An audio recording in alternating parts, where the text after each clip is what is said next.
you get to know a little bit more about my wellness philosophy and what has worked in my life and the lives of many others that we've touched.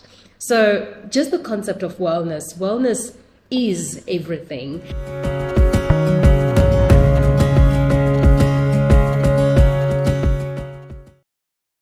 Hello there, my name is Shailendra Senzere, and for those of you that already know me, you probably know that I'm a wellness champion and I run a wellness company. But those that don't know me yet, you probably need to stick around so that you get to know a little bit more about my wellness philosophy and what has worked in my life and the lives of many others that we've touched. So just the concept of wellness is everything. And if wellness is everything, then I guess then wellness has to be in everything that we do. A little bit of life and a little bit of wellness will be a lovely balance, wouldn't it be? So when I say wellness is everything, I wonder what you start thinking about in your life and what aspects of your life have actually demonstrated the fact that wellness is everything. Because, you know, when life is going on well, it's because you're putting a bit of effort in your wellness in one way or the other, whether it's physical wellness, spiritual, emotional, all areas of wellness. But when life is also not going well, there's probably one element of wellness that you're missing or that is losing that balance around your life. Let me start by sharing my story and how I got into all this wellness thing and why this has become such a rewarding aspect of my life. A few years ago, I think about 2016 to 2018, I lived a life of misery. And when I say misery, I mean the wellness aspect wasn't there. Anxiety was a permanent aspect of my life. I would always be worried about what's coming. I would always be jittery. And one key thing I'll never forget is I became very angry. I was short-tempered. Anything would just get me so angry. I would shout at people around me, my loved ones, which was very heartbreaking now that I look in retrospect. But that was indeed a sign showing that my anxiety and my lack of wellness had started to affect everything. And where really was this wellness? It was in my career satisfaction. My family was great. I had just gotten married a few years earlier, and I was building a beautiful family. I had a supportive family around me. So there was a lot of wellness in my family. And you would think that should bring a life satisfaction. But no, for me, there was a lot of discontent because my career life wasn't going the way that I had envisioned, and the dreams that I had about my life were just not showing up in the way that I had thought it would at that age in my early 30s. So what then happened to me was that I started a soul-seeking journey. I looked at myself, I said, this is not me. This is not what I thought I would want to earn at 30 odd years. This is not the job or the career that I thought I would pursue at that age, or at the same career, but doing something different. I realized that my behavior was not where at all I wanted it to be. And this might be resonating to you to say how you're behaving is really not yourself. And this should be a wake-up call to you to realize that your wellness, there is no wellness in everything. Maybe wellness is in the family, but wellness is not in the career, or the other way around. And that's why we need to invest in wellness. You may be thinking, who's this person talking to us about wellness? I can list all my credentials, but I'm not going to do that because wellness is really a personal journey. So what works for your wellness may not work for the other person's wellness. What is wellness after all? Stick around and I'll define those terms according to my wellness philosophy. But I was telling you about how I started this soul-seeking journey where I realized that my behavior was not meeting who I wanted to be or even who I thought I was supposed to be at that time. So what normally happens then is we start questioning ourselves, we start questioning our personalities, we start faking it until we make it because we think everything lies in behavior. But not everything lies in behavior. Behavior is just an output of the thoughts and the feelings that we have. And that's what personality basically is about. It's your thoughts, feelings, and then the behavioral outcomes. So having seen the behavioral shortages, like in my short-temperedness, my anxiety, and my inability to finish things and focus, I then went back and looked at my thoughts. I looked at my feelings. Let me start with my thoughts. No, I actually want to start with my feelings because feelings are as a result of most of the thoughts that we have and how we explain life. So if I explain that it's very cold and it's a terrible thing to be cold, then I'm going to feel sad. But if I say it's very cold and it's a lovely time to have a cup of coffee and Netflix and chill, then I'm going to have a positive emotion. So that's why I want to start by talking about the feelings. So, what feelings were predominantly living in my life? So, it was the anxiety, it was the anger, it was the distraught, it was the almost helplessness and hopelessness. And then I started thinking about it to say, why is this coming through? It was because I had boxed myself in my career, which then goes into the thoughts. I hold a master's degree in occupational therapy, bachelor's degree in occupational therapy. So the natural thing was I'm an occupational therapist.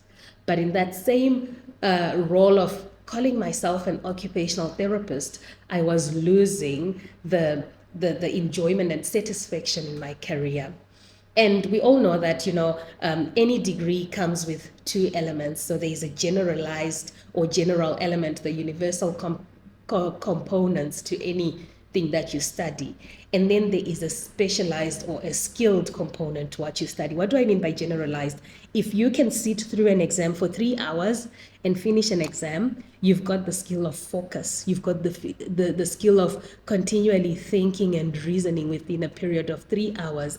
But the skilled components then comes with the concepts that you learn in your line of degree. So for instance, if you are an engineer, you'll probably learn about processes and you probably learn about the functionality of things, how they come together.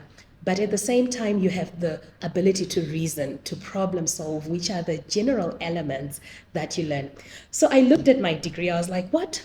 Why am I calling myself just an occupational therapist when I can be a lot more?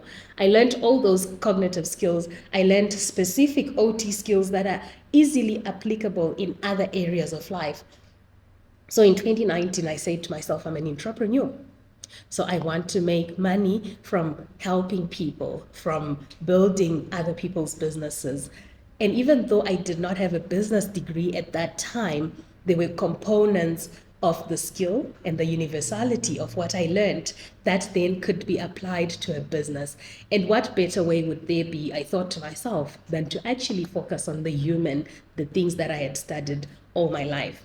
So very interesting. And the next thing I also did was to build my emotional intelligence, because I'm telling you about feelings and how feelings can be debilitating if they are negative, or emotions that are negative. So instead of me thinking I'm anxious and I'm going to be anxious for the rest of my life, I started learning that emotional intelligence means what bell does anxiety ring in your life? What bell does hopelessness ring in your life? Sadness.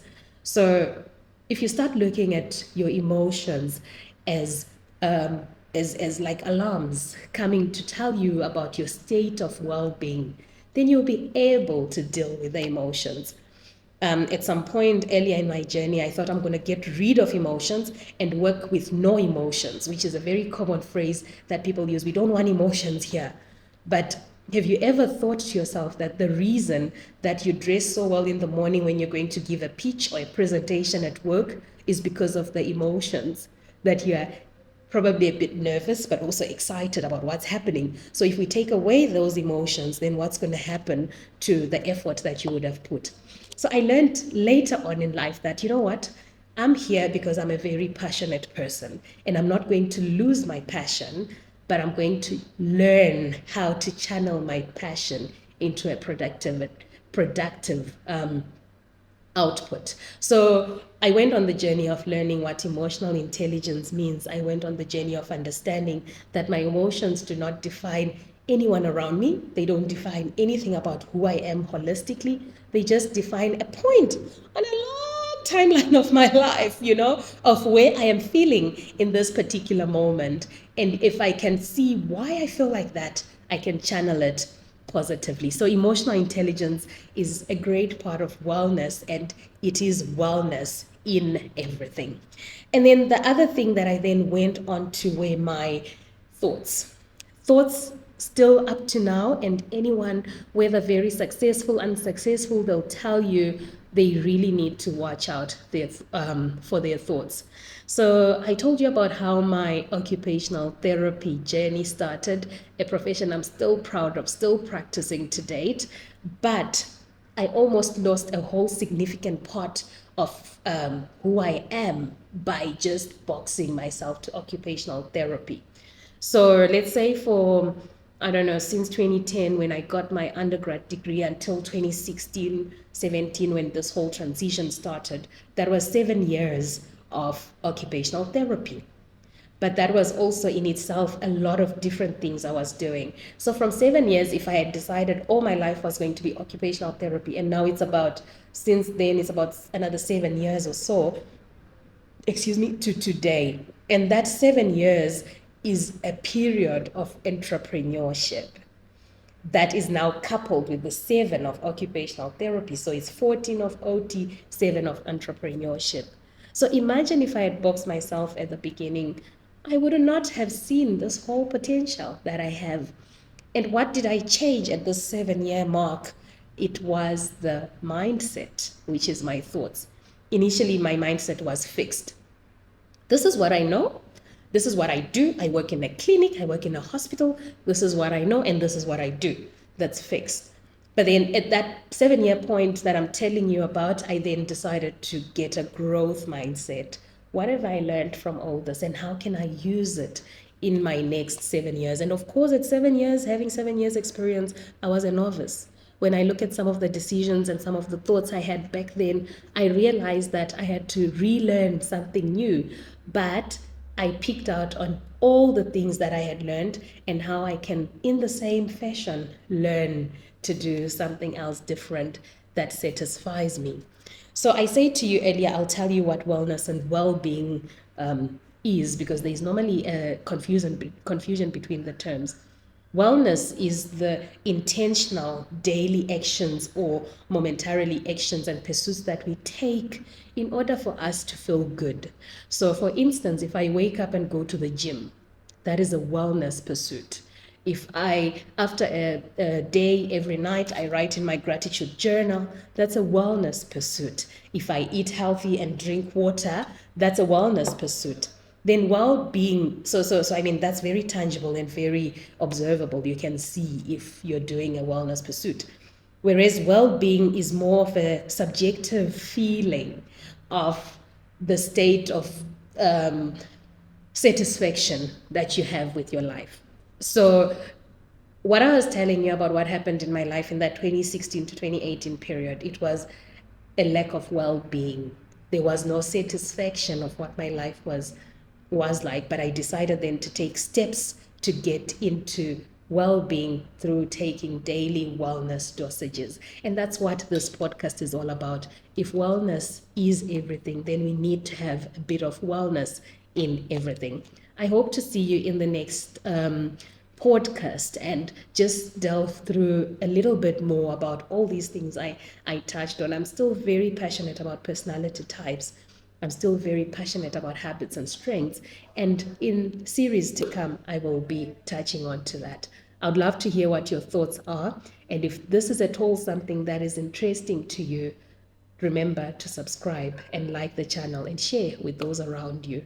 Because remember, wellness is everything and wellness should be in everything. Thank you for watching.